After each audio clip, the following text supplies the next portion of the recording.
नमस्कार, जय हिंद। तो आज हम स्टार्ट करेंगे UGC net paper 1 teaching aptitude unit 1 का फर्स्ट लेक्चर। तो इसमें आपको मैं बिल्कुल बेसिक से स्टार्ट करूंगा कि टीचिंग एप्टीट्यूड है क्या, कि ताकि आप इसे और अच्छे से समझ पाएँ।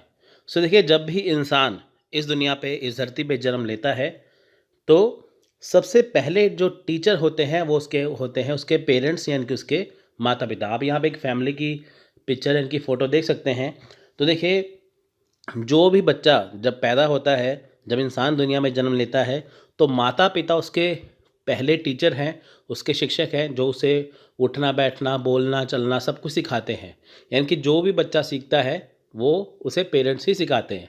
जब आप किसी बच्चे को देखते हैं तो उसका जो बिहेवियर होता है वो उसके परवरिश पे, उसके परिवार के ऊपर डिपेंड करता है कि वो कैसे है। ठीक है। तो यानी कि बच्चे के, यानी कि इंसान के जो पहला जो शिक्षक है, जो उसके पेरेंट्स होते हैं, ठीक है, जिससे वो सब कुछ सीखता है। उसके बाद देखिए, फिर जब बच्चे बड़े होते हैं तो वो स्कूल जाते हैं, स्कूल जाके वो सीखते हैं। उसके बाद फिर वो कॉलेज यूनिवर्सिटी तक जाते हैं। यानी कि पैदा होने से लेके स्कूल कॉलेज यूनिवर्सिटी तक वो सीखते रहते हैं। ठीक है। अब देखिए, बारी आती है यहाँ पे कि स्कूल कॉलेज यूनिवर्सिटी में उसे सिखाता कौन है। तो वो सिखाते हैं उनके टीचर, यानी कि शिक्षक। अब देखिए, जब बच्चे स्कूल जाते हैं तो स्कूल में शिक्षक यानी कि टीचर पढ़ाते हैं। ठीक है।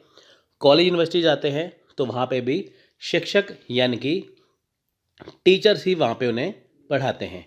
ठीक है। यानी कि जब बच्चा पैदा होता है तो उसके माँ बाप जो हैं, जो पेरेंट्स, उसके फर्स्ट टीचर होते हैं। उसके बाद स्कूल कॉलेज में जब बच्चा एडमिशन लेता है तो जो टीचर हैं उन्हें सिखाते हैं। अब देखिए, सोसाइटी में कैसे रहना है, सोसाइटी में क्या चल रहा है ना, सब कुछ वो कौन नॉलेज देगा? वो देगा उनको टीचर। ठीक है।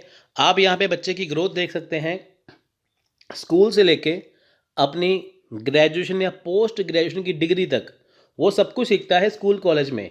कौन सिखाता है उन्हें? यहाँ पे उनके टीचर यहाँ पे सिखाते हैं। अब देखिए, मान लीजिए कोई स्कूल है, कोई कॉलेज है, कोई यूनिवर्सिटी है, वहाँ पे बच्चा एडमिशन ले लेता है। वहाँ पे ना तो कोई शिक्षक है, ना ही कोई वहाँ पे कोई शिक्षक नहीं है, ना ही वहाँ पे कोई टीचर, कोई कुछ नहीं है, ना कोई प्रोफेसर है।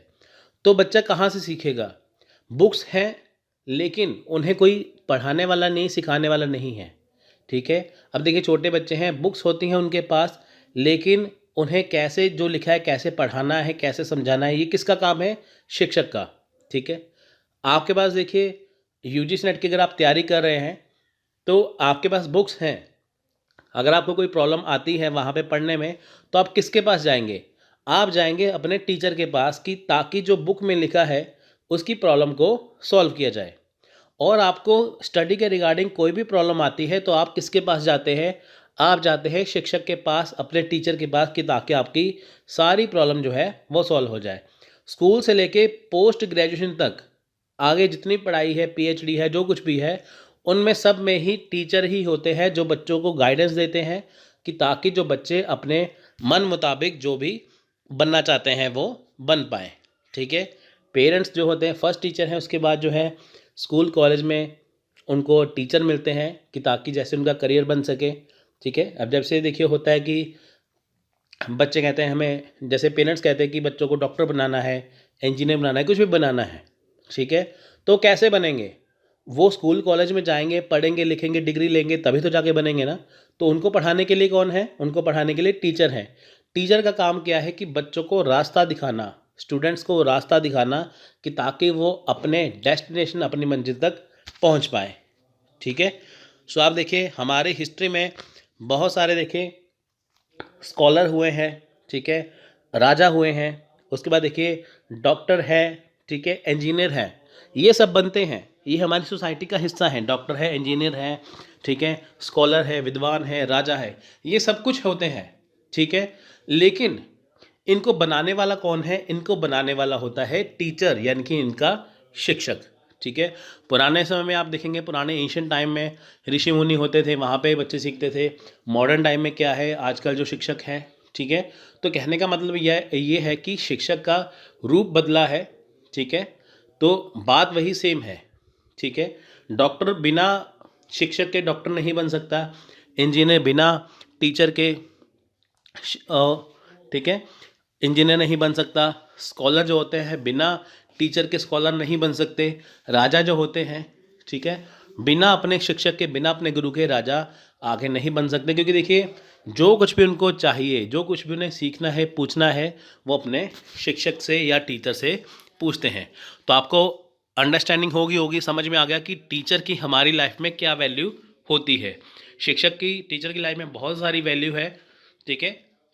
आपको मैंने अभी इसका बेसिक बताया। तो देखिए सबसे पहले शिक्षण योग्यता दो शब्दों से मिलकर बना है, शिक्षण और योग्यता। तो देखिए शिक्षण और योग्यता से मिलकर बना है शिक्षण योग्यता। अगर हम इसको अलग अलग शब्दों में जांचें तो शिक्षण को अलग कर दें और योग्यता अलग कर दें, इसका मतलब समझते हैं क्या।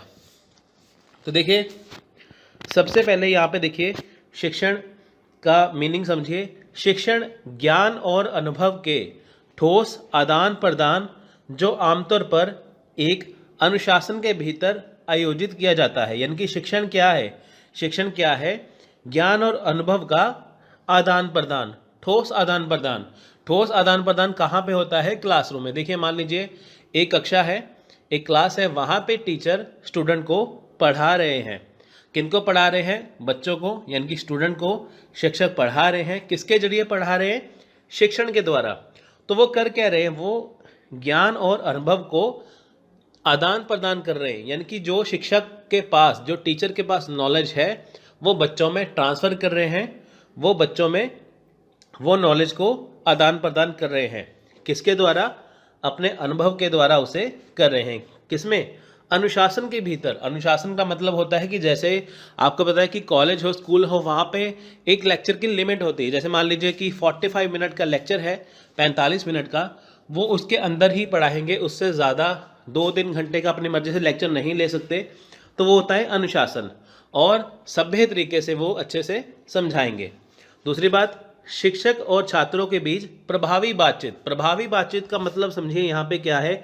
देखिए छोटे छोटे शब्द हैं, लेकिन इसका मीनिंग जो है वो बहुत ज़्यादा इम्पॉर्टेंट है।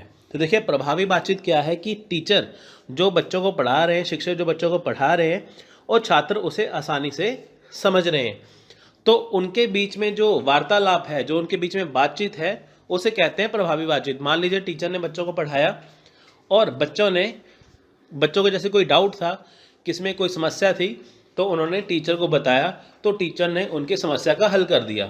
तो ऐसे ही ये क्या है, प्रभावी बातचीत।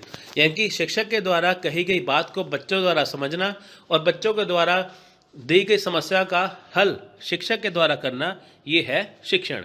दूसरी बात यहाँ पे आती है योग्यता की।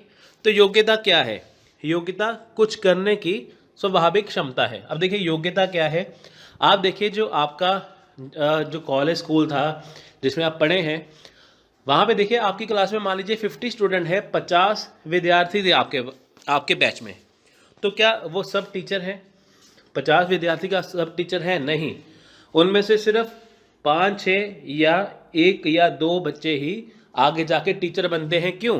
क्योंकि उनमें योग्यता, उनमें टीचर बनने की काबिलियत है, उनमें योग्यता है, जो कि हर एक के बस की बात नहीं होती। हर एक कोई टीचर नहीं बन सकता।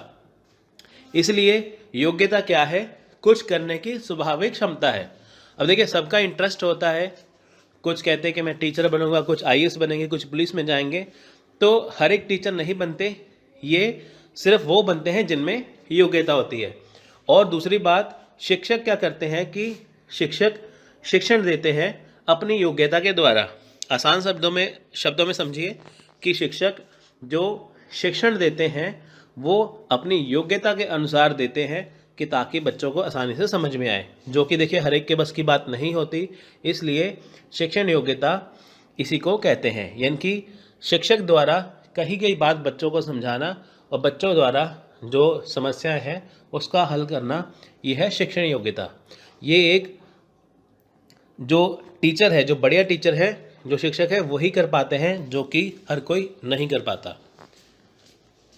तो देखिए ये एक सीन है क्लासरूम का। तो आप देख सकते हैं कि जो टीचर है वो बच्चों को पढ़ा रहे हैं। तो यहाँ पे देखिए क्या लिखा है, शिक्षक वह व्यक्ति होता है जो छात्रों को ज्ञान योग्यता प्राप्त करने में मदद करता है। यानी कि शिक्षक क्या है, वो वह व्यक्ति है जो छात्रों को ज्ञान योग्यता प्राप्त, यानी कि छात्र क्या है, छात्र ज्ञान प्राप्त कर रहे हैं, छात्र योग्यता प्राप्त कर रहे हैं। इसमें मदद कौन कर रहा है, उनकी सहायता कौन कर रहा है, इसमें शिक्षक सहायता करते हैं कि ताकि बच्चों को ज्ञान की प्राप्ति हो। जैसे मान लीजिए कोई किताब है और उसमें बहुत सारी चीज़ें लिखी हैं, लेकिन उसे समझाना किसका काम है, शिक्षक का। और बहुत सारी ऐसी बातें होती हैं जो बच्चों को शिक्षक के द्वारा समझाई जाती है। यानी कि सब कुछ जो बच्चे हैं वो अपने शिक्षक से ही, टीचर से ही सीखते हैं। शिक्षण एक अत्यधिक जटिल गतिविधि है। जैसे मैंने आपको बताया, देखिए ये हर एक के बस की बात नहीं है। शिक्षण क्या है, ये एक अत्यधिक जटिल गतिविधि है। यानी कि बहुत पढ़ाना है, जो मुश्किल काम है, यानी कि पढ़ाना बहुत मुश्किल काम है। यहाँ पे आप देखिए कि आप देखिए, जैसे मान लीजिए आपकी क्लास है, अगर आपको मैं कहूँ कि आप 50 बच्चों के सामने आपको लेक्चर देना है तो आप नहीं दे पाएंगे। क्यों? क्योंकि ये एक जटिल गतिविधि है। तो पढ़ाना हर एक के बस की बात नहीं है। ये काम किसका है, शिक्षक का, जो कि शिक्षण योग्यता के अंदर आता है। देखिए यहाँ पे डॉक्टर सर्वपल्ली राधाकृष्णन जी, जो 1952 से 1962 तक हमारे देश के उपराष्ट्रपति रह चुके हैं 2 बार। उसके बाद 1962 से 1962 से 67 तक हमारे देश के राष्ट्रपति रह चुके हैं। ये दूसरे राष्ट्रपति थे डॉक्टर राजेंद्र प्रसाद के बाद। तो देखिए ये क्या लिखते हैं, ये लिखते हैं कि सच्चे शिक्षक वह होते हैं जो हमें खुद के बारे में सोचने के लिए प्रेरित करते हैं।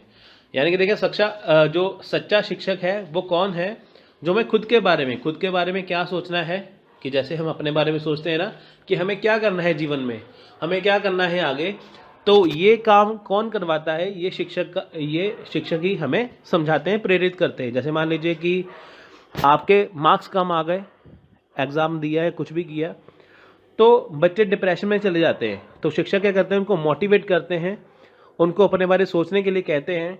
तो जिससे बच्चे मोटिवेट होते हैं तो वो आगे जाके और अच्छे से पढ़ते हैं। यानी कि शिक्षक क्या है कि वो हमें खुद के बारे में सोचने के लिए प्रेरित करते हैं कि हमें आगे जाके क्या बनना है। जैसे कि डॉक्टर बनते हैं, कुछ इंजीनियर बनते हैं, कुछ शिक्षक बनते हैं, ऐसे।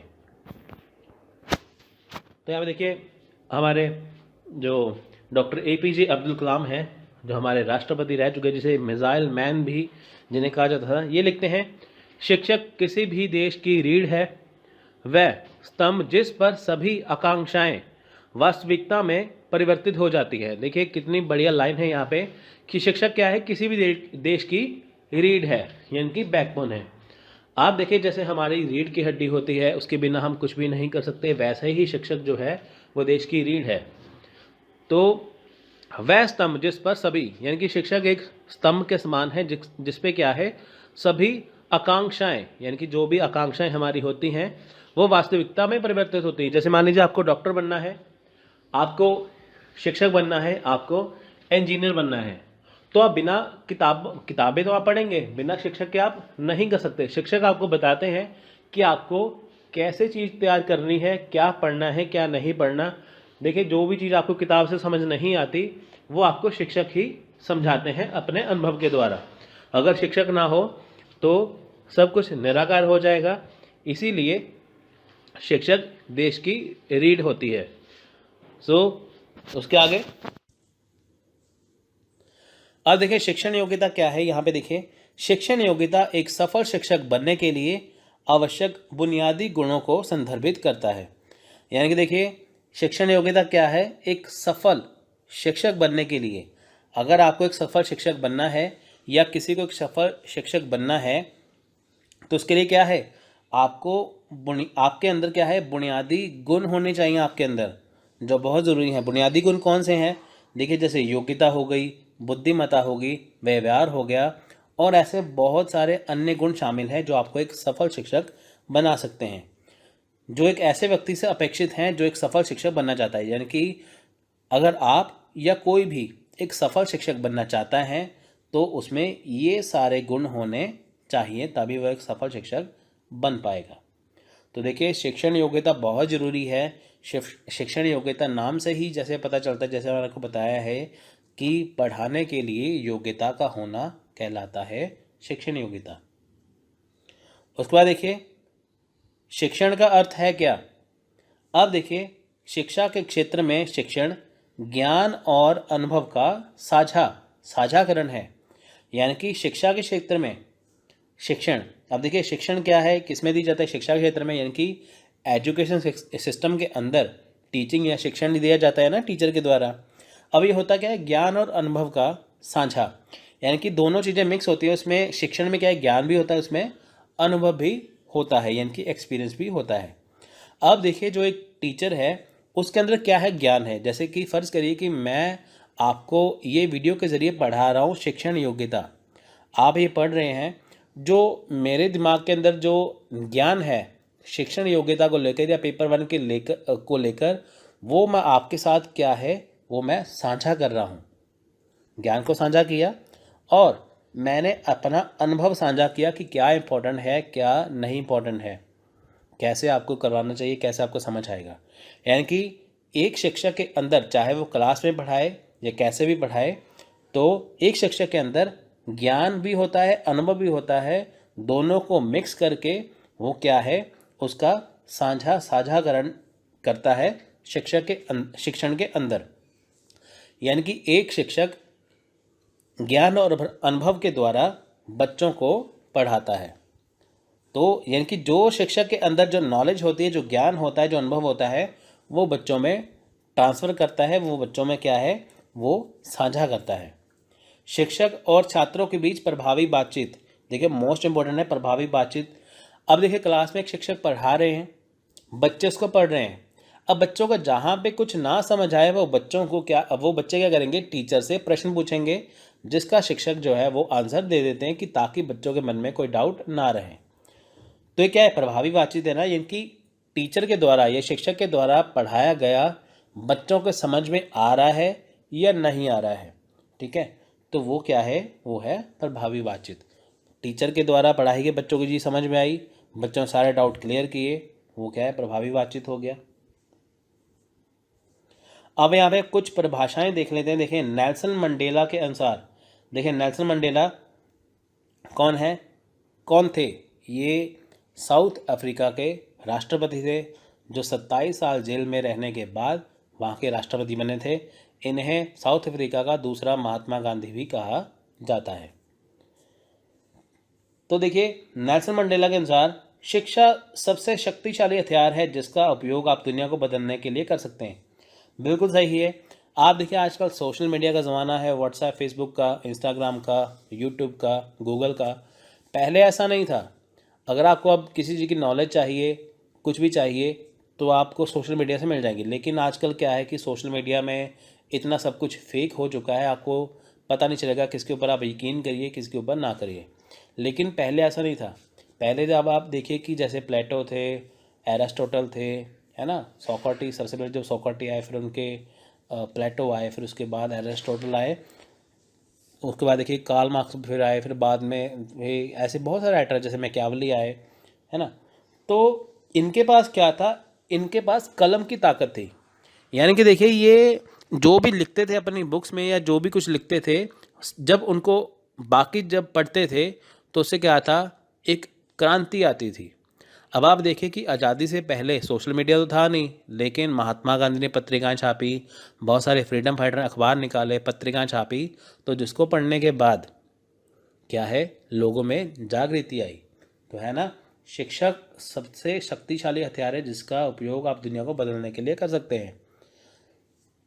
तो शिक्षा बहुत इम्पोर्टेंट है, सभी को शिक्षा लेनी चाहिए। शिक्षा के बिना इंसान जानवर के समान है।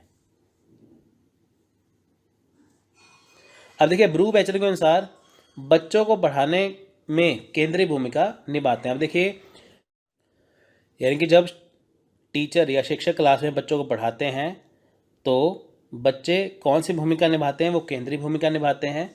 और जो शिक्षक है वो कौन सी भूमिका निभाते हैं, वो सर्वोत्तम भूमिका निभाते हैं। ठीक है, सर्वोत्तम, वो सर्वोत्तम भूमिका निभाते हैं।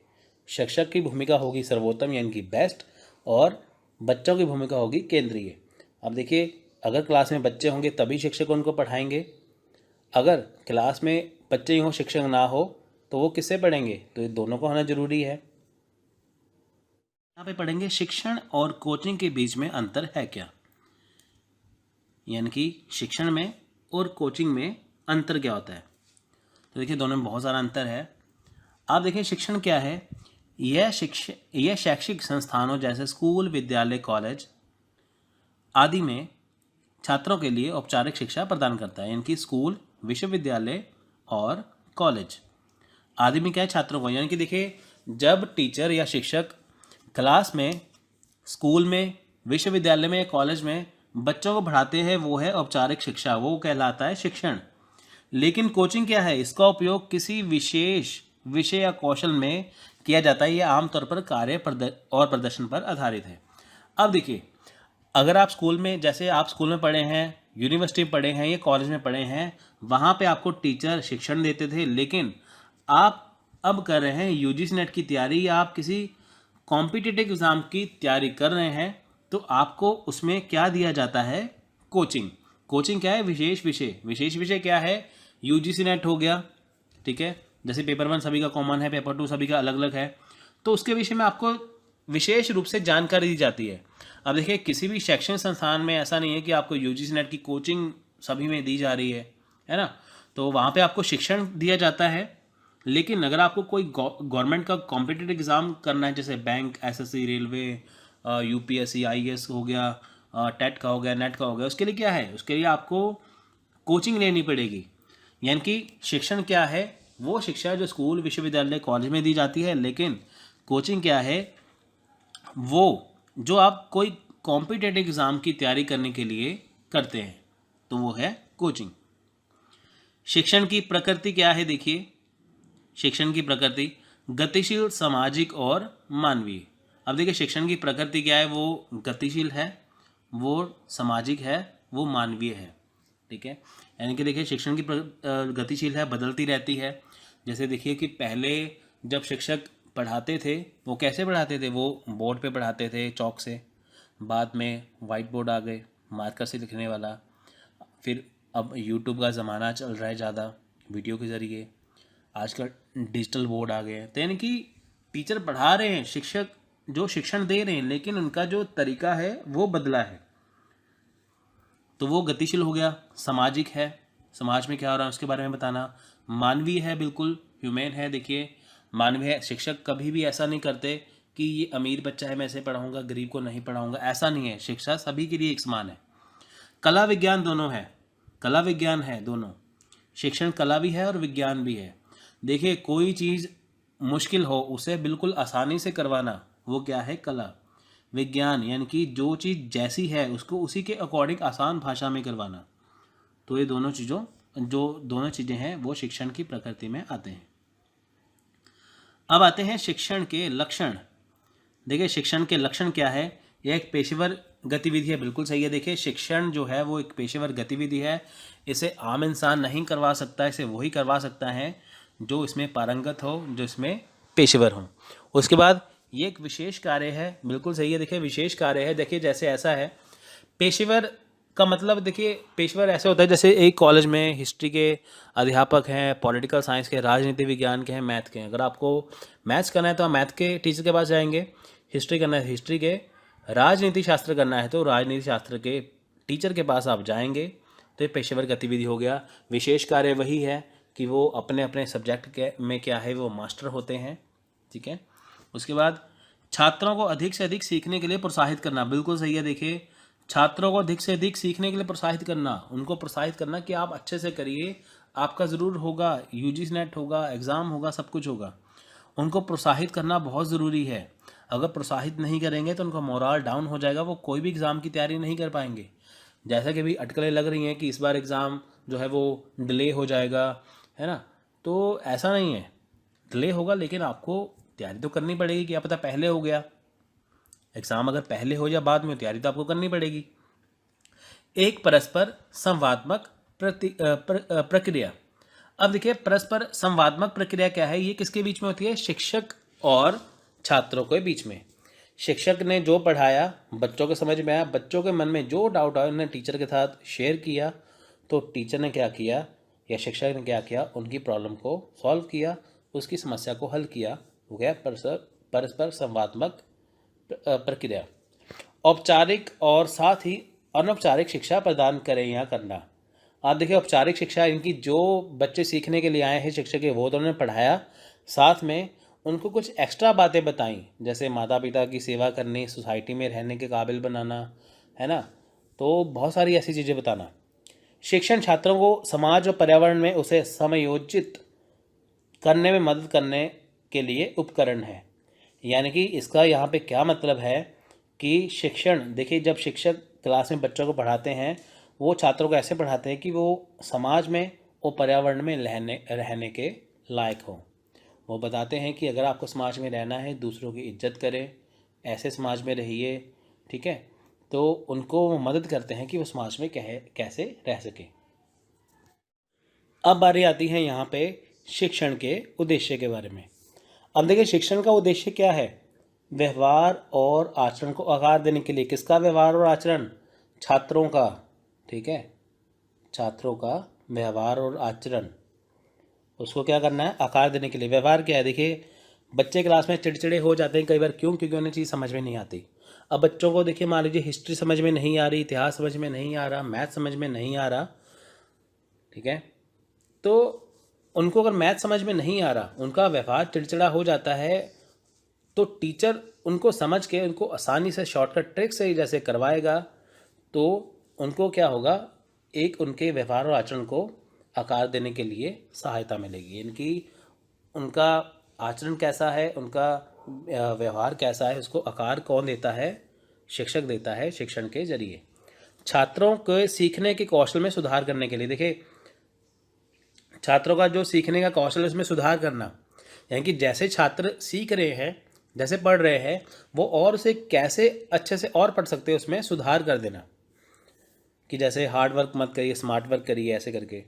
अनुकूल वातावरण बनाना, देखिए बिल्कुल अनुकूल वातावरण बनाना, ऐसा नहीं है शोर शराबे में आप पढ़ रहे हैं, बाहर जनरेटर चल रहा है, बाहर डीजे बज रहा है, बाहर कुछ भी है, तो उसमें आप कैसे पढ़ेंगे, आपको उसके लिए क्या अनुकूल वातावरण होना चाहिए। विश्वास का गठन, देखिए विश्वास का गठन बहुत ज़रूरी है, विश्वास होना बहुत ज़रूरी है। टीचर को ये विश्वास दिलाना चाहिए कि जो आप चीज़ पढ़ रहे हैं अगर आप ये पढ़ लेंगे आपका आसानी से क्वालिफाई हो जाएगा। हमारे वीडियो बनाने का उद्देश्य क्या है कि आप इसके ज़रिए अपना यूजी नेट और जेआरएफ क्वालिफाई करें। व्यवहारिक कौशल विकसित करना, देखिए व्यवहारिक कौशल विकसित करना बहुत इंपॉर्टेंट है। ये शिक्षण के जरिए किया जाता है कि आप में कौन से कौशल हैं, कौन सी चीज़ है जिसे आप आसानी से कर सकते हैं, यानी कि मुश्किल से मुश्किल चीज़ को आसानी से करना। समाज को एक सामाजिक और कुशल सदस्य प्रदान करना, देखिए समाज को जहाँ हम रहते हैं उसे एक सामाजिक और कुशल सदस्य, यानी कि जब शिक्षक बच्चों को क्लास में पढ़ाते हैं वो रहेंगे कहाँ, समाज में रहेंगे ना, समाज हमसे स्टार्ट होता है। तो टीचर का ये लक्ष्य होता है कि वो ऐसा शिक्षण दे बच्चों को, ऐसा पढ़ाए कि वो सामाजिक और कुशल सदस्य बना सके उनको, कि ताकि वो समाज में रह सके, उनके तौर तरीके सीख सके। अब देखिए बारी आती है यहाँ पे शिक्षण के अन्य महत्वपूर्ण उद्देश्यों के बारे में। देखिए पहला है ज्ञान का विकास, यानी कि बच्चों में देखिए कि ज्ञान का विकास करना।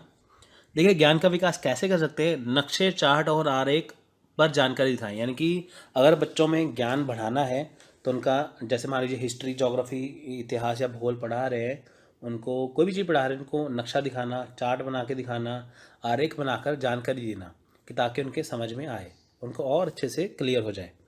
समरणीय तथ्यों और शर्तें आदि, यानी कि देखिए समर्ण तथ्य क्या है कि आपने पूरी चीज़ पढ़ ली, उसमें से आपके लिए महत्वपूर्ण चीज़ें कौन सी, इंपॉर्टेंट चीज़ें कौन सी हैं, उन तथ्यों को अंडरलाइन कर लेना, बस ये ज्ञान का विकास हो गया। समझ का विकास नेक्स्ट है, देखिए कथनों में त्रुटियों का पता लगाए। समझ का विकास क्या है कि जो बच्चे चीज़ सीख रहे हैं क्या वो गलत तो नहीं कर रहे, क्या चीज़ सीख रहे हैं, अगर वो चीज़ सीख रहे हैं तो उसमें क्या क्या गलतियाँ उसको पता लगाना। तथ्यों की घटनाओं कि शर्तों और अवधारणाओं को वर्गीकृत करें। देखिए जो तथ्य, वो जो चीज़ पढ़ रहे हैं उसकी जो घटनाएं हैं वो क्या है, उसको अंडरलाइन करना, उसकी अवधारणाएं क्या है, उसको वर्गीकृत करना, पूरी अच्छे तरीके से डिफाइन करना। यानी कि जो चीज़ टीचर पढ़ा रहे हैं या जो चीज़ बच्चे पढ़ रहे हैं वो चीज़, उनमें तथ्य क्या है, वो आपस से कैसे जुड़े हुए हैं, ठीक है, उनको अच्छे से बता देना। उसके बाद कारणों और प्रभावों की भी संबंध को पहचाने। यानी कि देखिए शिक्षण के जरिए क्या होता है कि दो चीज़ें जो होती है आपस में, उनमें कारण भी होता है, उनमें प्रभाव भी होता है। यानी कि दो चीज़ें आपस में जुड़ी हैं, उनका कारण क्या है और उनसे क्या प्रभाव होता है, तो उनका संबंध आपस में बताना कि वो क्यों जरूरी है, वो कैसे है, क्यों है, सब कुछ बताना, वो शिक्षण के जरिए बताया जाता है। तो यहाँ पे है देखिए, इसके बाद अध्ययन में रुचि पैदा करें। देखिए बच्चों का अध्ययन में रुचि पैदा करना, जैसे मान लीजिए बच्चे का इतिहास में रुचि बिल्कुल नहीं है, लेकिन उसमें रुचि पैदा करनी हो तो संबंधित विषयों पर, यानी कि इतिहास से संबंधित विषयों पर लेख दे देना कि उसको लिखे। जब बच्चा लेख को लिखेगा तो उसकी वो बहुत ज़्यादा जानकारी इकट्ठा करेगा, जिसको पढ़ते पढ़ते उसको खुद भी उसमें रुचि पैदा हो जाएगी। ऐतिहासिक नाटक और ऐतिहासिक अवसरों में भाग लें, यानी कि ऐतिहासिक नाटकों में भाग लेना। मान लीजिए स्वतंत्रता संग्राम का या स्वतंत्रता सेनानी का अगर कोई वहाँ पे हिस्टोरिकल या कुछ भी ऐसा कुछ नाटक हो रहा है तो उसमें पार्टिसिपेट करवाना, जिसमें बच्चे अगर किरदार निभाएंगे तो उनको किरदार को जानने का मौका मिलेगा। ऐतिहासिक दस्तावेजों के नक्शे आदि पढ़े, यानी कि देखिए जो नक्शे होते हैं ऐतिहासिक दस्तावेज, उनको पढ़ना, उससे उनको नॉलेज मिलेगी कि हमारा जो भारत है वो पहले ऐसा नहीं था, वह ऐसा था, दुनिया में ऐसे थे, ऐसे करके। मनोवृत्ति का विकास, देखिए अन्य धर्मों और आस्थाओं के बारे में जानें। मनोवृत्ति क्या है, इसमें ये बताया जाता है कि जो शिक्षक क्लास में ये बताते हैं बच्चों को कि अन्य धर्मों और आस्थाओं के बारे में जानें, यानी कि जिस धर्म से हम संबंधित है उसको तो समझना ही है, साथ में उसके अलावा जो बाकी धर्मों के जैसे हिंदू, मुस्लिम, सिख, ईसाई के जो लोग हैं उनकी आस्थाएं क्या हैं, उनके धर्म क्या है, उनके बारे में जानकारी देना। दूसरे लोगों के जीवन और विचारों के प्रति सम्मान दिखाएं, यानी कि दूसरे लोग क्या सोचते हैं, उनके क्या विचार है, उनको नकारना नहीं है, उनको सम्मान दिखाएं। ऐसा नहीं आप अपनी बात थोप रहे हैं बस वही ठीक है, उनकी बात भी सुने कि लोग क्या कह रहे हैं। अन्य लोगों के साथ दोस्ती स्थापित करें, यानी कि देखिए अगर आपको समाज में रहना है तो आपको दोस्ती बनानी पड़ेगी। अगर आप दोस्ती बनाएंगे दायरा बढ़ेगा, दायरा बढ़ेगा। सबसे पहले यहाँ पे हम इसका देख लेते हैं कि शिक्षक की भूमिका, यानी कि जो शिक्षक है, जो टीचर है, वो कक्षा में क्या भूमिका निभाते हैं या हमारे जीवन में क्या भूमिका निभाते हैं। एक शिक्षक की भूमिका शिक्षार्थी को प्रेरित करने, प्रोत्साहित करने और शिक्षित करने के लिए है। यानी कि शिक्षक की भूमिका देखिए मेनली क्या होती है कि शिक्षार्थी यानी कि स्टूडेंट या लर्नर, उसको प्रेरित करना, प्रोत्साहित करना और शिक्षित करना। देखिए टीचर का वैसे मेनली काम होता है शिक्षित करना, लेकिन वो प्रोत्साहित भी करते हैं, साथ में वो प्रेरित करते हैं। प्रेरित कैसे, जैसे मान लीजिए कि इस बार कई बच्चों का यूजीसी नेट क्वालिफाई नहीं हो पाया, तो वो सोचते हैं कि हमने इतनी बार ट्राई किया लेकिन हमारा हो नहीं पाया, तो वो सोचते कि एग्ज़ाम आगे से नहीं देंगे। लेकिन जो शिक्षक है वो उनको ये प्रेरणा देगा कि आप बार बार प्रयास करेंगे तो आपका एग्ज़ाम क्वालिफाई ज़रूर होगा। वो आपको कई सारे एग्जाम्पल दे देंगे, कई सारे उदाहरण दे देंगे, जिससे क्या होगा, आप प्रेरित होंगे, आप फिर से अपनी तैयारी में लग जाएंगे।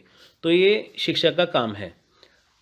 शिक्षार्थी किसी भी उम्र और किसी भी पृष्ठभूमि से हो सकते हैं। देखिए जो शिक्षार्थी है, जो लर्नर्स हैं, वो किसी भी उम्र के हो सकते हैं या किसी भी पृष्ठभूमि से हो सकते हैं। यानी कि यहाँ पे ऐसा नहीं है कि कोई ज़्यादा इंटेलिजेंट है, कोई ज़्यादा इंटेलिजेंट नहीं है, कोई अमीर है, गरीब है, ऐसा कुछ नहीं है। लर्नर जो है, वो शिक्षार्थी जो है वो किसी भी उम्र का हो सकता है। यहाँ पे शिक्षार्थी का ये मतलब है कि वो व्यक्ति जो जीवन भर सीखते रहता है उसे हम बोलते हैं शिक्षार्थी। तो देखिए यहाँ पे नेक्स्ट है, शिक्षक शिक्षा में एक आवश्यक भूमिका निभाते हैं। यानी कि शिक्षक क्या है कि शिक्षा में एक आवश्यक या अहम भूमिका निभाते हैं।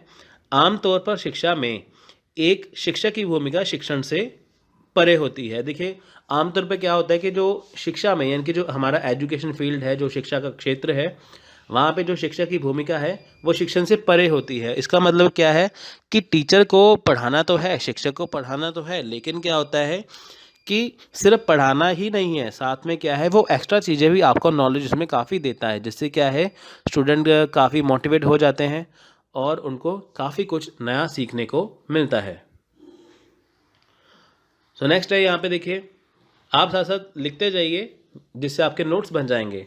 तो नेक्स्ट है, आज की दुनिया में शिक्षण के अलग अलग चेहरे हैं और एक शिक्षक को बाहरी माता पिता, परामर्शदाता, संरक्षक, रोल मॉडल और इसी तरह का एक हिस्सा होना चाहिए। देखिए है क्या कि आज की दुनिया में क्या है, देखिए शिक्षक के अलग अलग चेहरे हैं शिक्षण के। तो शिक्षण के चेहरे मतलब यहाँ पे शिक्षण आपको कई प्रकार से दिया जाता है। अब देखिए जो शिक्षक है वो बाहरी माता पिता मतलब आपके जो माता पिता है, जो आपके पेरेंट्स हैं, वो घर में आपके पेरेंट्स हैं, लेकिन जब आप स्कूल में जाते हैं, कॉलेज में जाते हैं या कहीं पे जाते हैं तो जो शिक्षक है वो आपका एक बाहरी माता पिता है। जैसे देखिए माँ बाप अपने बच्चों को हर एक जो चीज़ है वो अच्छी सिखाते हैं, सही शिक्षा देते हैं, वैसा ही शिक्षक का काम है। यानी कि घर में आपके माता पिता, बाहर आपका माता पिता कौन है, आपका शिक्षक। तो देखिए वो आपको परामर्शदाता, आप उनसे कुछ भी कंसल्ट कर सकते हैं, कुछ भी परामर्श ले सकते हैं किसी भी चीज़ के बारे में। वो आपका रोल मॉडल भी है, वो आपका संरक्षक भी है। शिक्षक की भूमिकाएं अच्छे शिक्षण अभ्यास की संस्कृति का हिस्सा होना चाहिए। देखिए शिक्षक की जो भूमिकाएं हैं वो कैसी है, अच्छे शिक्षण अभ्यास की संस्कृति। अच्छा शिक्षण अभ्यास यहाँ पे मतलब क्या है, यानी कि जो आपको पढ़ाया जाता है शिक्षक के द्वारा वो सटीक होता है, इसीलिए उसे अच्छे शिक्षण अभ्यास कहते हैं। तो देखिए ऑब्वियसली बात है कि अगर आपको कोई टीचर पढ़ा रहे हैं वो आपको इतना अच्छा करवाएंगे कि आपको कुछ और चीज़ पढ़ने की ज़रूरत ना पड़े। जैसे मान लीजिए कि आपने कोई किताब है, आपको चैप्टर समझ नहीं आया, लेकिन जब आपको वो शिक्षक पढ़ाएंगे, जो टीचर आपको पढ़ाएंगे, वो आपको एक्स्ट्रा नॉलेज काफ़ी दे देंगे, काफ़ी कुछ आपको ज्ञान की बातें बताएंगे जो बुक्स में नहीं लिखी होंगी, किताबों में नहीं होगी, तो वो आपको उनसे सीखने को मिलेंगी। तो ये क्या है, ये अच्छे शिक्षण अभ्यास की संस्कृति है जो कि शिक्षक उनका हिस्सा होता है। सो नेक्स्ट है, अतीत के महान शिक्षकों ने महान आविष्कारों और उल्लेखनीय खोजों के लिए व्यक्तियों और यहाँ तक कि पूरे समाजों को जीवन के नए और बेहतर रूपों के लिए प्रेरित किया है। देखिए अतीत के जो महान शिक्षक है, यानी कि आज से आप देखिए 50 साल, 60 साल, 100 साल पहले जो महान शिक्षक हैं उन्होंने क्या किया, महान आविष्कारों और उल्लेखनीय खोजों के लिए व्यक्तियों, यानी कि देखिए कि जो शिक्षक हैं जो पहले हो चुके हैं शिक्षक, अब देखिए उनसे जो स्टूडेंट पढ़े हैं, जो विद्यार्थी पढ़े हैं, तो उन्होंने उनसे जो शिक्षा ली थी उसके द्वारा उन्होंने बहुत महान आविष्कार किए हैं, काफ़ी खोजें की है। तो ये क्या है, ये समाज को बेहतर बनाते हैं। यानी कि देखिए मान लीजिए आप टीचर से पढ़ रहे हैं, तो टीचर से आपने पूरी गाइडेंस ली, आप उनके गाइडेंस के अंडर रह के आप काफ़ी कुछ नया कर सकते हैं। जैसे आप मान लीजिए आपको डॉक्टर बनना है, आपको पुलिस में जाना है, आपको इंजीनियर बनना है, तो अगर आपको एक अच्छा शिक्षक मिलेगा तो अगर आप उससे पढ़ेंगे तो आप एक डॉक्टर बन पाएंगे, एक इंजीनियर बन पाएंगे। तो क्या होगा कि आप समाज के लिए बेहतर काम करेंगे। सो नेक्स्ट देखें यहाँ पे शिक्षण में शिक्षक की भूमिका। अब देखिए पहले हमने देखा था शिक्षक की भूमिका, अब देखते हैं कि ओनली यानी कि शिक्षण में शिक्षक की भूमिका क्या है। तो देखिए सबसे पहले क्या है, ज्ञान को साझा करना। शिक्षा का काम क्या है, ज्ञान को साझा करना, यानी कि शेयरिंग ऑफ नॉलेज। तो देखिए सबसे बड़ी बात है कि जैसे मैं आपको ये लेक्चर दे रहा हूँ तो इसमें क्या है, मैं अपनी नॉलेज आपसे शेयर कर रहा हूँ, इनके ज्ञान को साझा कर रहा हूँ।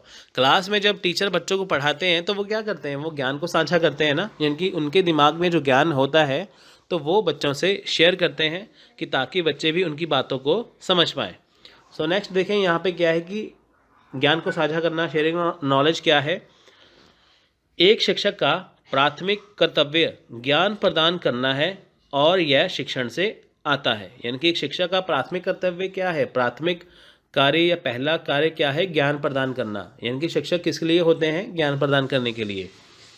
और ये कैसे आता है, शिक्षण के द्वारा। यानी कि जब शिक्षक ने आपको पढ़ाना होता है वो शिक्षण के द्वारा ही सारी चीज़ें बताएंगे। नेक्स्ट है, शिक्षण आमतौर पर एक विशिष्ट पाठ्यक्रम का पालन करता है और यह सुनिश्चित करता है कि छात्रों को समझा जाए कि क्या पढ़ाया जा रहा है। अब देखिए यहाँ पे क्या है कि शिक्षण आमतौर पर क्या है, एक विशिष्ट पाठ्यक्रम का पालन। फॉर एग्जांपल देखिए कि जैसे आपको पता है कि यूजीसी नेट पेपर 1 का जो सिलेबस है जो हमें एनटीए यूजीसी नेट ने प्रोवाइड करवाया है। अब इसमें क्या है, 10 यूनिट है, यूनिट 1 से लेके 10 तक, यानी कि शिक्षण अभियोग्यता से शुरू होके वो ख़त्म होता है हायर एजुकेशन यानी कि उच्च शिक्षा प्रणाली तक। इसमें 10 यूनिट आ गए। अब देखिए हम क्या करेंगे, जैसे मैंने पहले बताया था कि मैं आपको यूनिट 1 से लेके 10 तक आपको मैं पूरा पढ़ाऊँगा, यानी कि आपको मैं पूरा सिलेबस कवर करूँगा। इससे क्या होगा कि आपको मैं एक पाठ्यक्रम का पालन कर रहा हूँ, यानी कि आपको मैं एक सिलेबस जो है उसका मैं पालन कर रहा हूँ। जैसे देखिए कि अगर आप कॉलेज में स्कूल में पढ़ रहे हैं तो जो आपका सिलेबस है तो उसी के अकॉर्डिंग आपको टीचर पढ़ाएंगे, यानी कि वो आपको नॉलेज तो दे रहे हैं लेकिन किसके ज़रिए दे रहे हैं, किसको फॉलो कर रहे हैं, एक विशिष्ट पाठ्यक्रम को फॉलो कर रहे हैं। तो आपको वो साथ साथ समझाते हैं कि आपको सिलेबस कैसे कवर करना है। जैसे आपने सिलेबस देखा, आपको कुछ समझ नहीं आया, लेकिन वही सिलेबस को टीचर कवर करेंगे, जिससे क्या होगा कि आपको और ज़्यादा आसानी हो जाएगी। यदि कोई शिक्षक ज्ञान प्रदान करने की अपनी मूल जिम्मेदारी निभाने में विफल रहता है तो बच्चों पर किसी अन्य प्रभाव का पड़ना मुश्किल हो सकता है। देखिए होता क्या है कि कोई भी शिक्षक है, देखिए मान लीजिए अपनी वो मूल जिम्मेदारी में विफल होता है। मूल जिम्मेदारी कौन सी है? ज्ञान को साझा करना, ज्ञान प्रदान करना। देखिए टीचर आपको पहले ही बार में या गलत पढ़ा दे, आपको अच्छा ज्ञान ना दे पाए, तो आगे जाके वो आपको कितना भी अच्छा पढ़ा ले, लेकिन वहाँ पर किसी भी बात का जो प्रभाव नहीं डाल सकते।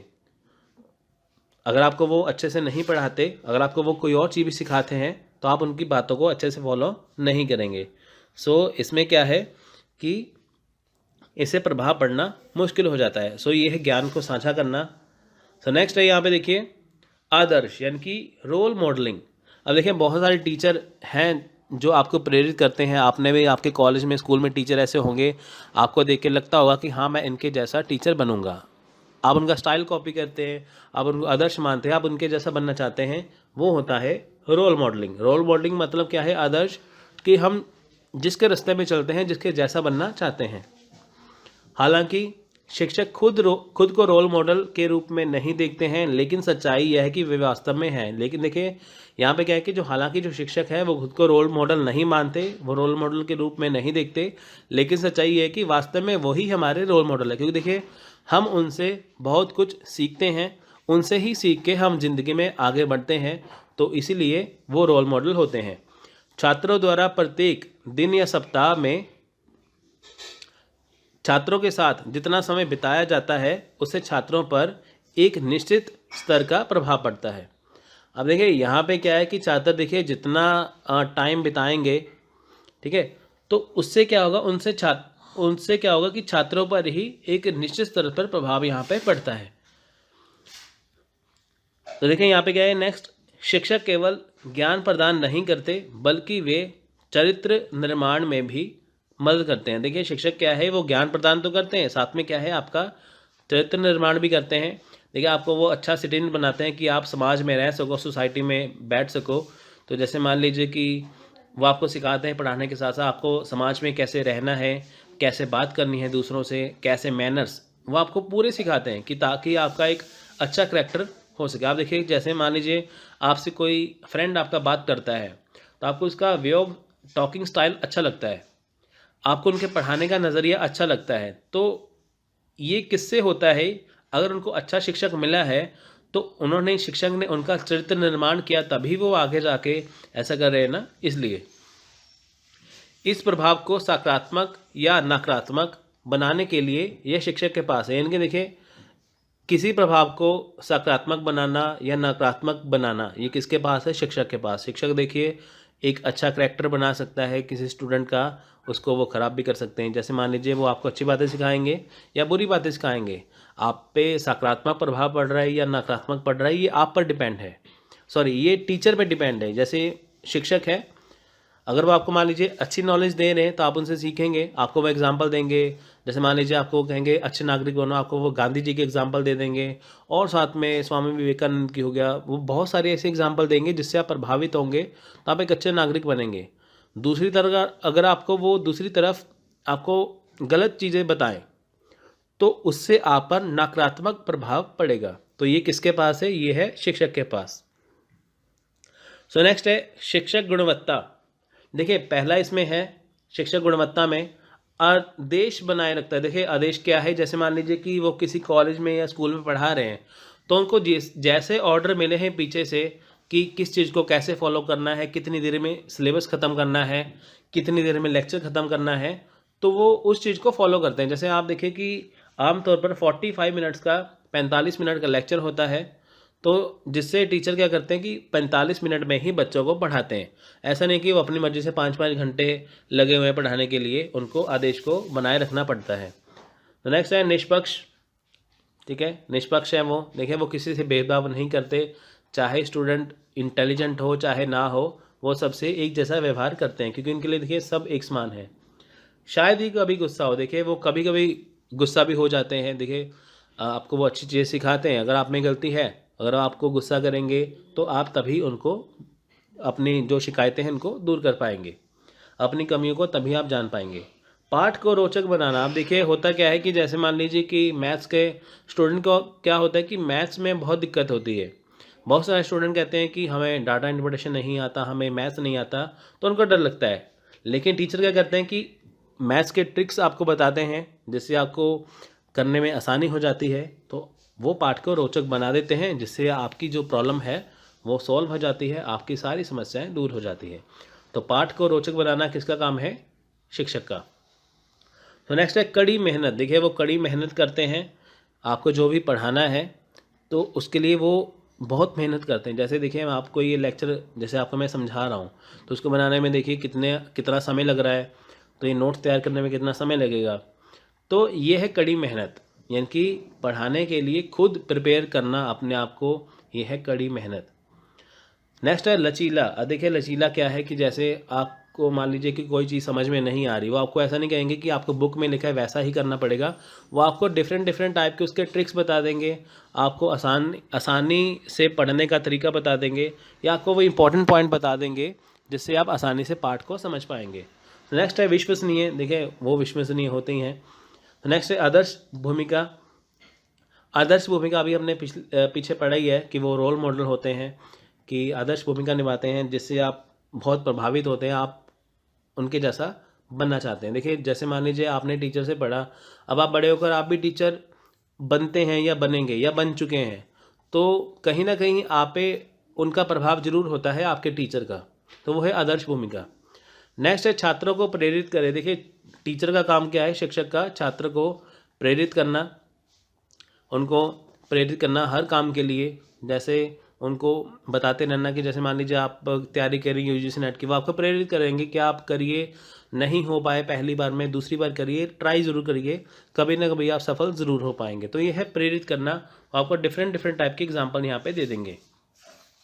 प्रयोग करने के लिए तैयार, देखिए वो प्रयोग करने के लिए हमेशा तैयार है। प्रयोग का मतलब है कि जो चीज़ आपको दी गई है उससे एक्स्ट्रा नॉलेज देना। अब आप देखेंगे कि जैसे आपका जो सिलेबस है यूजीसी नेट पेपर 1 का, उसमें जो चीज़ दी गई है वो तो हम कवर करेंगे, लेकिन आपको मैं एक्स्ट्रा नॉलेज भी, एक्स्ट्रा टॉपिक्स भी आपको मैं काफ़ी कुछ कराऊंगा हर एक यूनिट में, जिससे आपका एग्जाम में क्वेश्चन बनेगा। तो ये क्या है? प्रयोग करना। नेक्स्ट है कभी भी छात्रों का अपमान नहीं करना। देखिए वो कभी भी छात्रों का अपमान नहीं करते। सो नेक्स्ट है अच्छा संचार कौशल। अच्छा संचार कौशल है क्या? देखिए संचार कौशल होता क्या है कि दो व्यक्तियों के बीच में आपस में बातचीत, वो है संचार कौशल। संचार क्या है? आप देखिए क्लास में शिक्षक बच्चों को पढ़ाते हैं, बच्चे उनसे पढ़ते हैं। अब एक तरफ है शिक्षक, एक तरफ है सारे स्टूडेंट, तो आपस में उनकी बातचीत है, वो क्या है? संचार है। यानी कि जो शिक्षक ने बच्चों को समझाया, स्टूडेंट को समझाया, विद्यार्थियों को समझाया, और बच्चों ने बहुत गहराई से उसे समझा। अगर उनको कहीं प्रॉब्लम आई तो उन्होंने फिर टीचर को उसका क्वेश्चन किया, और टीचर ने क्या किया? शिक्षक ने उनकी समस्या का हल कर दिया। तो ये क्या है? अच्छा संचार कौशल, यानी कि टीचर द्वारा या शिक्षक द्वारा बताई गई सारी बातें बच्चों द्वारा सुनी गई, और बच्चों द्वारा सारी समस्या का जो समाधान है शिक्षक ने किया। तो यह है अच्छा संचार कौशल। सो नेक्स्ट है सहकारी शिक्षण। देखिए सहकारी शिक्षण यानी कि कोऑपरेटिव टीचिंग क्या है इसमें? देखिए इसमें क्या है कि कोऑपरेटिव टीचिंग, कक्षा में एक स्थिति जहां दो शिक्षक एक साथ कक्षा में काम करते हैं, सरकारी शिक्षण कहलाते हैं। देखिए होता क्या है कि कक्षा में जैसे देखिए कि दो शिक्षक हैं, वो आपको पढ़ा रहे हैं, दो शिक्षक क्लास में, तो वो है कोऑपरेटिव टीचिंग। अब देखिए इसका उपयोग किसी भी कक्षा में किया जा सकता है।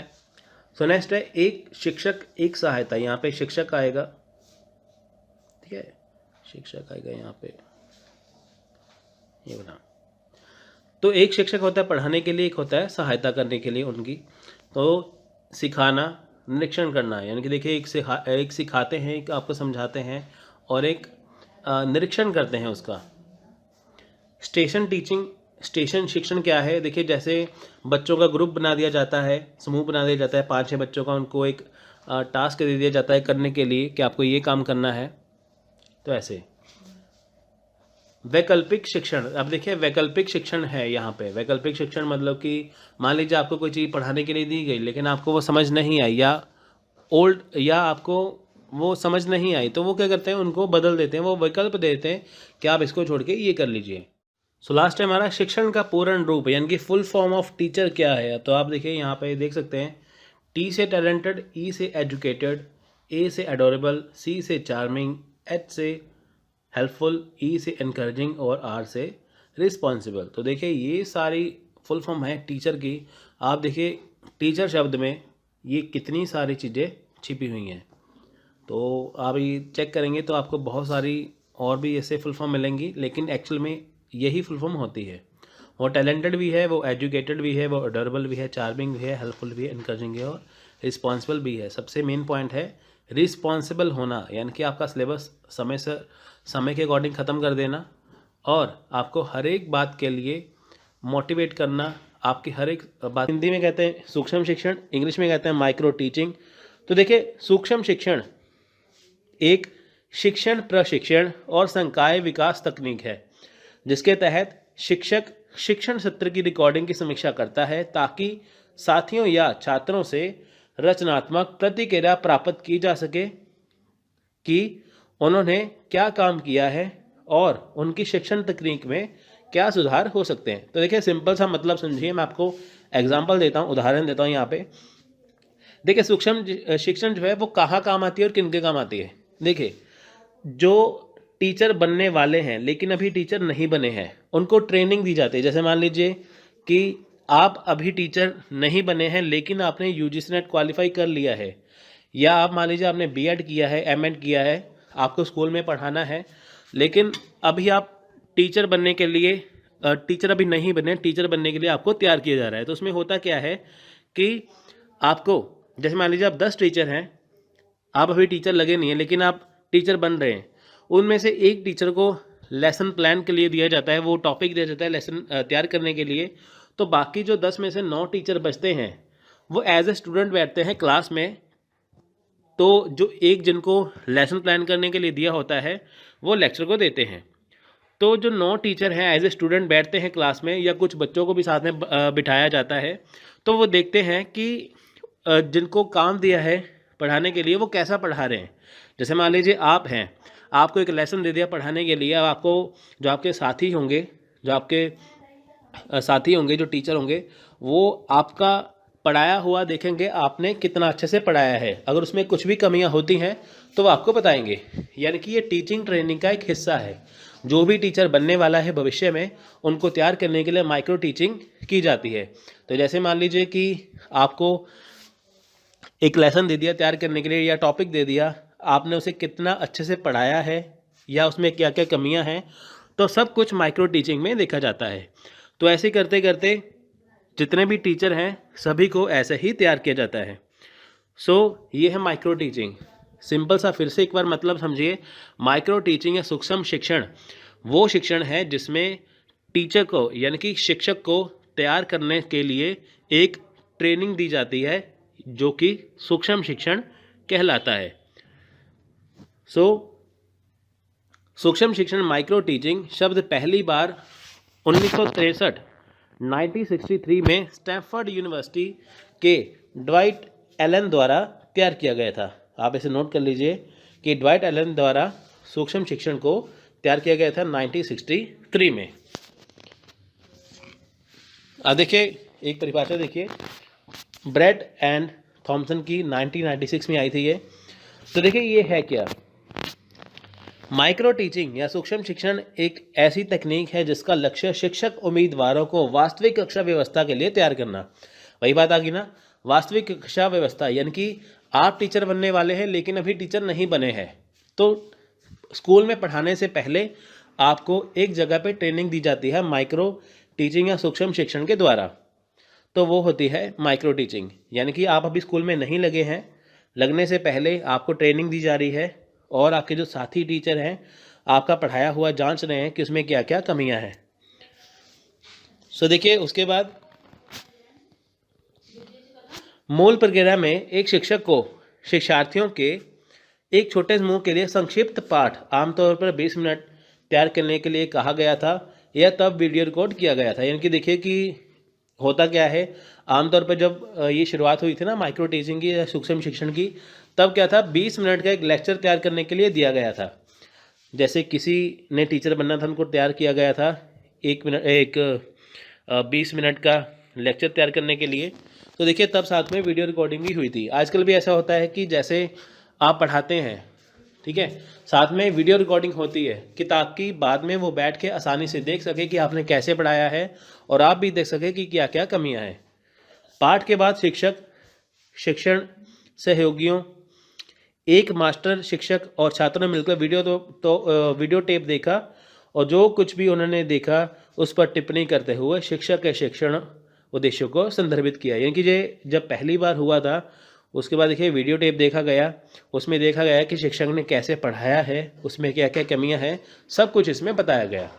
यानी कि 10 टीचर हैं, उनमें से एक टीचर पढ़ाएगा, जो बाकी 9 टीचर हैं वो एज ए स्टूडेंट देखेंगे कि वो कैसे पढ़ा रहे हैं, फिर इसमें वो कमियां बताएंगे कि क्या क्या कमियां थी। तो इसी से ही एक अच्छा शिक्षक निकलता है। सो ये शिक्षण के क्षेत्र में नया विकास है। देखिए ये शिक्षण के क्षेत्र में नया विकास है क्योंकि ये न्यू टेक्निक है बिल्कुल। यह एक शिक्षक प्रशिक्षण की तकनीक है। देखिए ये टीचर ट्रेनिंग है, एक शिक्षक प्रशिक्षण तकनीक है। अब देखिए जैसे मान लीजिए आप बिना प्रशिक्षण के किसी भी कॉलेज में, यूनिवर्सिटी में चले जाएँ या स्कूल में चले जाएँ पढ़ाने के लिए, तो आप इतने बच्चों को देख के डर जाएंगे, आप वहाँ पे पढ़ा नहीं पाएंगे। सो बच्चों पे बैड इंप्रेशन पड़ेगा, इसलिए प्रशिक्षण तकनीक का इस्तेमाल करना बहुत ज़रूरी है। यह शिक्षण कौशल विकसित करने पर ध्यान केंद्रित करता है। देखिए कौशल विकसित क्या है कि जो भी आपको पढ़ाना है उसमें आपको मास्टरी आनी चाहिए। यानी कि उसमें क्या है कि आपको निपुण होना पड़ता है, तभी आप करवा पाएंगे। सो देखिए सूक्ष्म शिक्षण के चरण है क्या, तो देखिए पहला चरण क्या है, पाठ योजना। यानी कि सूक्ष्म शिक्षण में क्या है कि पहले पाठ योजना होती है, पहले पाठ योजना बनाई जाती है कि आपको क्या पढ़ाना है, कैसे तैयार करना है। ये कक्षा में जाने से पहले होता है। उसके बाद कक्षा में जाने के बाद क्या है, शिक्षण होता है, आपको पढ़ाना होता है। उसके बाद परिपुष्टि, इसे इंग्लिश में कहते हैं फीडबैक, ठीक है, फीडबैक, परिपुष्टि। देखिए हिंदी के शब्द थोड़े से कठिन होते हैं, इसलिए मैं साथ में आपको इंग्लिश में बताऊंगा। पाठ योजना, शिक्षण, परिपुष्टि, उसके बाद क्या आएगा, पुनः पाठ योजना, यानी कि फिर से पुनः पाठ योजना होगी, पुनः शिक्षण होगा और पुनः परिपुष्टि होगी। यानी कि पहले आप पाठ योजना बनाएंगे, फिर पढ़ाएंगे, फिर फीडबैक आएगा, परिपुष्टि आएगी। उसके बाद फिर से आप अगर कुछ मान लीजिए गलती निकल आई या गलती नहीं भी निकली, तब भी आपको डेली पाठ तैयार करना है, पुनः शिक्षण करना है और फीडबैक करना है। इससे क्या होगा कि आप उस सब्जेक्ट में या आप अपने काम में या आप टीचिंग में या शिक्षण में अच्छे हो जाएंगे। ये शिक्षण में सुधार का काम करता है। तो ये है माइक्रो टीचिंग या सूक्ष्म शिक्षण। आई होप आपको ये समझ आया होगा। तो नेक्स्ट है स्थूल शिक्षण। स्थूल शिक्षण या मैक्रो टीचिंग, इसे विस्तृत शिक्षण भी कहते हैं। स्थूल शिक्षण को विस्तृत शिक्षण भी कहा जाता है, इंग्लिश में कहते हैं माइक्रो टीचिंग। तो देखिए मैक्रो शब्द, ठीक है, मैक्रो टीचिंग कहते हैं। मैक्रो शब्द ग्रीक मैक्रोस से आया है, यानी कि जो मैक्रो शब्द है वो जो ग्रीक भाषा का शब्द है मैक्रोस, उससे लिया गया है, जिसका अर्थ है लंबा या बड़ा या लॉन्ग या लार्ज, यानी कि बड़े साइज में। मैक्रो शिक्षण तब होता है जब तक शिक्षक एक विस्तारित अवधि के लिए एक समय में पूरी कक्षा को निर्देश प्रदान करता है, आमतौर पर 10 मिनट से अधिक। यानी कि मैक्रो शिक्षण कब होता है, जब 10 मिनट से ज़्यादा या 10 मिनट तक क्लास में बच्चों को संभालना होता है, क्लास में बच्चों को लगातार पढ़ाना होता है, वो होता है मैक्रो शिक्षण या स्थूल शिक्षण या विस्तृत शिक्षण या मैक्रो टीचिंग। माइक्रो में क्या है, आपको छोटा सा टॉपिक तैयार करना है, लेकिन मैक्रो शिक्षण में क्या है या मैक्रो टीचिंग में क्या है, स्थूल शिक्षण में क्या है, आपको 10 मिनट से अधिक यहाँ पे पढ़ाना है, लगातार साथ में क्लास को संभालना है, मेंटेन करना है। मैक्रो शिक्षण अक्सर व्याख्यान रूप में किया जाता है। व्याख्यान मतलब कि लेक्चर वाइज, जैसे स्कूल में कॉलेज में देखते हैं लेक्चर, तो वैसे ही मैक्रो शिक्षण होता है या मैक्रो टीचिंग होती है वैसे ही।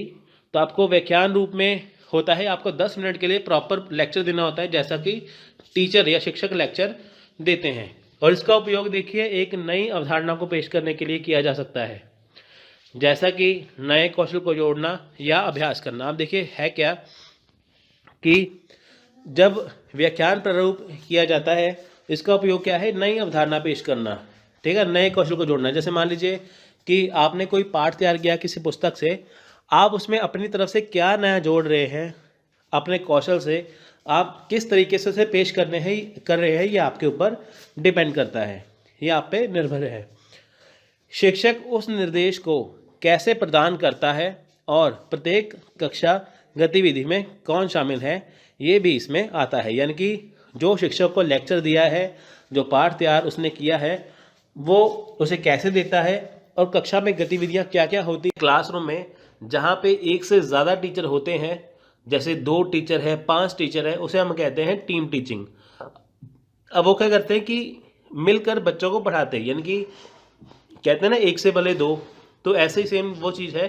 देखिए यहाँ पे बना हुआ है, ये जनरल एजुकेटर है, ये स्पेशल एजुकेटर है। यानी कि क्लास में क्या है, बच्चों को ज़्यादा टीचर का पढ़ाना, वो क्या होता है, टीम टीचिंग। अब देखिए टीम शिक्षण में यानी कि समूह शिक्षण में किसी भी उम्र के छात्रों के समूह को सीखने में मदद करने के लिए उद्देश्यपूर्ण, नियमित और सहकारी रूप से काम करने वाले प्रशिक्षकों का एक समूह शामिल है। यहाँ पे देखिए सिंपल सी बात क्या है, किसी भी उम्र के छात्र हैं, यानी कि ऐसा नहीं है वो क्लास के बच्चे हैं, वो स्कूल के बच्चे हो सकते हैं, वो कॉलेज के स्टूडेंट हो सकते हैं, वो किसी भी उम्र के हो सकते हैं, आपके और मेरी जितनी उम्र के भी हो सकते हैं। सो इसमें क्या है कि उनको यानी कि जो उनका समूह बनाया जाता है, यानी कि टीम शिक्षण में क्या है, जैसे ग्रुप है बच्चों का, समूह है बच्चों का, तो उनको टीम शिक्षण में पढ़ाया जाता है। उनमें क्या सिखाया जाता है, उनको सीखने में, इनकी देखिए लर्निंग में उनको मदद करना, सहायता करना नियमित रूप से देखिए और सहकारी रूप से, ये उनको समूह में शामिल होता है। इनकी ग्रुप का पढ़ाना, यानी कि क्लास को जब एक से ज़्यादा टीचर पढ़ाते हैं, 2 से 5 टीचर पढ़ाते हैं, उसे हम टीम टीचिंग कहते हैं। शिक्षक एक साथ पाठ्यक्रम के लिए लक्ष्य निर्धारित करते हैं, एक पाठ्यक्रम डिज़ाइन करते हैं, व्यक्तिगत पाठ योजना तैयार करते हैं, छात्रों को पढ़ाते हैं और परिणामों का मूल्यांकन करते हैं। यानी कि देखिए यहाँ पे क्या है, शिक्षक एक साथ पाठ्यक्रम के लिए, यानी कि देखिए जो सिलेबस वही सेम है, सिलेबस सेम है, लेकिन उसे कौन पढ़ाता है। जैसे सिंपल सा आपको मैं एग्जांपल देता हूँ।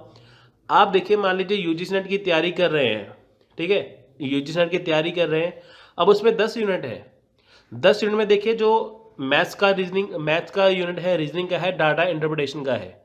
अब देखिए होगा क्या, आपको टीचिंग एप्टीट्यूड, रिसर्च एप्टीट्यूड कोई और टीचर पढ़ाएगा, मैथ्स आपको कोई और टीचर पढ़ाएंगे, ठीक है, और हायर एजुकेशन आपको कोई और पढ़ाएगा। यानी कि आपके 10 यूनिट हैं, लेकिन आपको 5 टीचर या 4 टीचर उसे कवर करेंगे, तो उसे हम बोलते हैं टीम टीचिंग।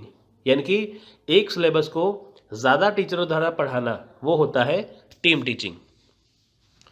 सो देखिए यहाँ पे क्या है कि ये पहले क्या करते हैं कि लक्ष्य निर्धारित करते हैं, ठीक है, तो पाठ्यक्रम को डिज़ाइन करते हैं, व्यक्तिगत पाठ योजना, ये सब कुछ तैयार करके छात्रों को पढ़ाते हैं और एंड में अंतिम में उनका मूल्यांकन करते हैं कि कैसा रिस्पांस रहा है स्टूडेंट का। तो यह है टीम टीचिंग। सिंपल सी बात है कि 2 से 5 टीचर का पढ़ाना या 1 से अधिक टीचर का पढ़ाना, एक शिक्षक का पढ़ाना, वो क्या है, टीम टीचिंग या समूह शिक्षण। सो देखिए यह एक टीम के रूप में काम करने वाले और पढ़ाने वाले शिक्षक का एक समूह है। यह क्या है, टीम के रूप में काम करने वाले, यानी कि क्लास में आपको 2 से 5, यहाँ पे लिखा है ना, टीम में 2 से 5 शिक्षक हो सकते हैं जो छात्रों के जो छात्रों के एक ही समूह को पढ़ाएंगे, यानी कि क्लास है, वहाँ पे बच्चे बैठे हैं, लेकिन वहाँ पे एक टीचर की बजाय 2 या 5 टीचर होंगे, वो बच्चों को पढ़ाएंगे। विभिन्न प्रकार के शिक्षण में एक ही समूह को एक ही समय में विशेषज्ञता के क्षेत्र के अनुसार साझा शिक्षण को शामिल करना शामिल हो सकता है। देखिए यहाँ पे क्या है, विभिन्न प्रकार के शिक्षण में, यानी कि अलग अलग तरह का शिक्षण है। देखिए हर एक टीचर के पढ़ाने का तरीका अलग से है, तो इसीलिए ये क्या है, विभिन्न प्रकार के जो शिक्षण है वो एक ही समूह को पढ़ाया जाता है। यानी कि एक क्लास है, एक टाइम है, लेकिन पढ़ाने वाले टीचर अलग अलग हैं, वो अपने स्टाइल से अपने शिक्षण के द्वारा पढ़ाएंगे। तो ये हो गया टीम टीचिंग, यानी कि 2 से 5 टीचर का होना है क्लास में और एक ही टाइम पे बच्चों को पढ़ाना, वो है समूह शिक्षण या टीम टीचिंग। सो नेक्स्ट है, देखिए यहाँ पे प्रश्न शिक्षण तकनीक, यानी कि क्वेश्चन आंसर टेक्निक क्या है। ठीक है, प्रश्न शिक्षण तकनीक क्या है, यानी कि क्वेश्चन आंसर टेक्निक क्या है। जो आपका मैं नोट्स यहाँ पे प्रोवाइड करवा रहा हूँ, आप कोई भी बुक, चाहे वो किसी भी टॉप राइटर की बुक है, आप पेपर 1 के सामने रख लीजिए, ये मेरे नोट्स आप उससे मैच करिए, आपको ज़मीन आसमान का फ़र्क दिखेगा। ये वर्ल्ड बेस्ट नोट्स हैं, इसलिए आपको मैं बार बार कहता हूँ आप इसे लिखिए, नोट्स बनाइए, आपकी फ्री में तैयारी हो जाएगी, कोई भी बुक पढ़ने की जरूरत नहीं है।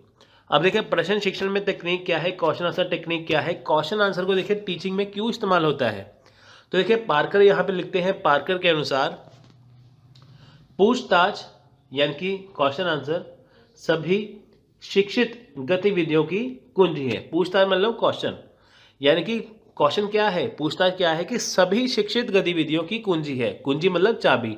अब देखिए सिंपल सा यहाँ पे मतलब क्या निकलता है कि मान लीजिए कि आपने लेसन पढ़ लिया, आपको वो कितना आया कितना नहीं आया वो कैसे पता चलेगा, वो क्वेश्चन से पता चलेगा या वो पूछताछ से पता चलेगा। अब आप कहते हैं कि मेरे को पेपर 1 पूरा ही आता है, मैंने महारत हासिल कर ली है, लेकिन जब मैं आपसे उसका क्वेश्चन पूछूंगा, जब आपको उसका मैं टॉपिक करवाऊंगा, तो आपका उसमें अच्छे से हो नहीं पाएगा। तो फिर आप कैसे कह सकते हैं कि आपकी जो तैयारी है वो अच्छी हो चुकी है। तो कैसे पता चलता है, वो पता चलता है क्वेश्चन से। अब हम 6 महीने तैयारी करते हैं, 1 साल तैयारी करते हैं, जब हम एग्जाम देने जाते हैं वहाँ पे क्वेश्चन देखते हैं तो क्वेश्चन बहुत अलग लेवल के होते हैं। तो वो कौन सी टेक्निक है, क्वेश्चन आंसर, वो उस पेपर के जरिए जानते हैं कि आपकी तैयारी किस लेवल की है। तो देखिए प्रश्न के उद्देश्य क्या है, ज्ञान का परीक्षण करने के लिए। ज्ञान का परीक्षण कि आपने कितनी तैयारी की है। जैसे मान लीजिए आपने 1 साल की तैयारी की, 6 महीने यूजी सेट की तैयारी की, तो आपका ज्ञान हो गया। अब आपने जो 6 महीने 1 साल में सीखा है उसका परीक्षण करना ज़रूरी है। इसलिए जब आप एग्ज़ाम देने जाते हैं वो आपको वहाँ पे प्रश्न पूछते हैं, उनका उद्देश्य यही है कि आपने जो ज्ञान सीखा है उसका परीक्षण करना।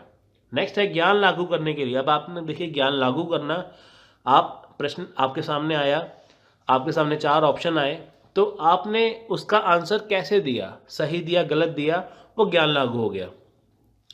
कठिनाई का पता लगाने के लिए, देखिए कठिनाई का पता क्या है कि मान लीजिए आपने तैयारी कर ली, सिंपल सवालों का जवाब आपने दे दिया, साधारण सवालों का जवाब आपने दे दिया, लेकिन जब क्वेश्चन को घुमा के पूछा गया तो आपको वो नहीं आया, तो वो क्या है, कठिनाई, यानी कि आपने अच्छे से चीज़ को नहीं पढ़ा। तो यानी कि कठिनाई का पता, आपने चीज़ को पढ़ लिया लेकिन कितना गहराई से पढ़ा, वो कठिनाई का पता लगाना। नेक्स्ट है आत्मविश्वास बढ़ाने के लिए। फिर वही बात है, देखिए आत्मविश्वास बढ़ाने के लिए आपने तैयारी मान लीजिए कर ली है, अब मान लीजिए आपने एग्ज़ाम दिया, टेस्ट दिया, आपको पता चल गया कि हाँ मेरे मार्क्स बढ़िया आ गए। जैसे मान लीजिए 50 क्वेश्चन आते हैं, आपके 50 में से 40 क्वेश्चन या 45 क्वेश्चन सही हो जाते हैं, तो आप में आत्मविश्वास आ जाएगा कि हाँ अब मैं नेट क्वालिफाई कर सकता हूँ या कर सकती हूँ। सो नेक्स्ट है छात्रों की सक्रिय भागीदारी सुनिश्चित करने के लिए। देखिए छात्रों की सक्रिय भागीदारी क्या है कि यूजीसी नेट का एग्ज़ाम होता है, वहाँ पे सारे ही जो स्टूडेंट हैं वो जाते हैं, वो सक्रिय भागीदारी लेते हैं एग्ज़ाम देने के लिए, कि ताकि वो आगे जाके शिक्षक बन सके। तो ये वही है कि सक्रिय भागीदारी सुनिश्चित करने के लिए।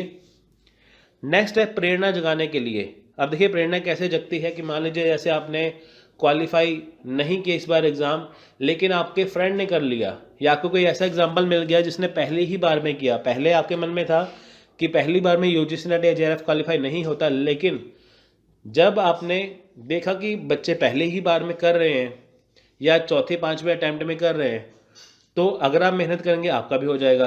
तो ये है प्रेरणा जगाना, कि आप सोचेंगे कि अगर वो कर सकते हैं तो आप भी मेहनत करेंगे, आप भी ज़रूर कर सकते हैं। तो ये है प्रश्न शिक्षण में टेक्निक। सो यहाँ पे लास्ट है हमारा गोल्डन टिप। तो देखिए गोल्डन टिप्स यहाँ पे क्या है, देखिए सिंपल सा ये मतलब है कि शिक्षक का दर्जा समाज में हमेशा से ही पूजनीय रहा है। आप देखिए कि जो शिक्षक है उसे भगवान का दर्जा दिया जाता है, क्योंकि देखिए वो आपको सिखाते हैं कि आपको आपका लक्ष्य कैसे प्राप्त करना है। मान लीजिए आपको डॉक्टर बनना है, तो आप डॉक्टर घर बैठे तो बन नहीं सकते, उसके लिए आपको कॉलेज ज्वाइन करना पड़ेगा, फिर आपको पढ़ना पड़ेगा, टीचर आपको पढ़ाएंगे, आपको उनके रास्ते पे चलना पड़ेगा। कोई उसे गुरु कहता है, कोई शिक्षक कहता है, कोई आचार्य कहता है, तो कोई अध्यापक या टीचर कहता है। ये सभी शब्द एक ऐसे व्यक्ति को चित्रित करते हैं जो सभी को ज्ञान देता है, सिखाता है और जिसका योगदान किसी भी देश या राष्ट्र का भविष्य का निर्माण करना है। सही बात है। देखिए भविष्य का निर्माण देश या राष्ट्र का कैसे होगा, देखिए अच्छे टीचर है वो बच्चों को पढ़ाते हैं। अब देखिए उन क्लास में ऐसे बच्चे होते हैं जो बड़े होके पॉलिटिशियन बनते हैं, राजनीतिज्ञ, कुछ डॉक्टर बनते हैं, कुछ इंजीनियर बनते हैं। अगर वो अच्छा काम करते हैं वो देश का ही फायदा करते हैं। तो इसके पीछे हाथ किसका है, टीचर का, यानी कि शिक्षक का। सही मायनों में कहा जाए तो एक शिक्षक ही अपने विद्यार्थियों का जीवन गढ़ता है, शिक्षक ही समाज की आधारशिला है। एक शिक्षक अपने जीवन के अंत तक मार्गदर्शक की भूमिका अदा करता है और समाज को राह दिखाता है, तभी शिक्षक को समाज में उच्च दर्जा प्राप्त है। अब देखिए जीवन के अंत तक क्या है, मार्गदर्शक की भूमिका अदा करता है। मार्गदर्शक क्या है, जैसे देखिए कि आपने मान लीजिए यूजीसी नेट की तैयारी कर रहे हैं। अब आप देखिए कि मान लीजिए आपको पीएचडी में एडमिशन लेना है या आपने यूजीसी नेट क्वालिफाई कर लिया, आपको पता नहीं है कि आगे करना क्या है, तो उसके लिए आप किससे पूछेंगे, आप टीचर से पूछेंगे ना। वो आपको सही सही गाइड करेंगे कि आप पीएचडी में ऐसे एडमिशन लीजिए, आपने यूजीसी नेट क्वालिफाई किया है तो आप ऐसे टीचर बन सकते हैं। या आप किसी प्रश्न में अटक जाएं या कोई टॉपिक आपको समझ में ना आए, कोई विषय में आपको दिक्कत आए, तो आप टीचर से पूछेंगे तो वो आपका मार्गदर्शक करेगा, जिससे आपकी समस्या हल हो जाएगी और आप अपने रास्ते में आगे बढ़ जाएंगे। तो इसलिए समाज में शिक्षक को उच्च दर्जा प्राप्त है।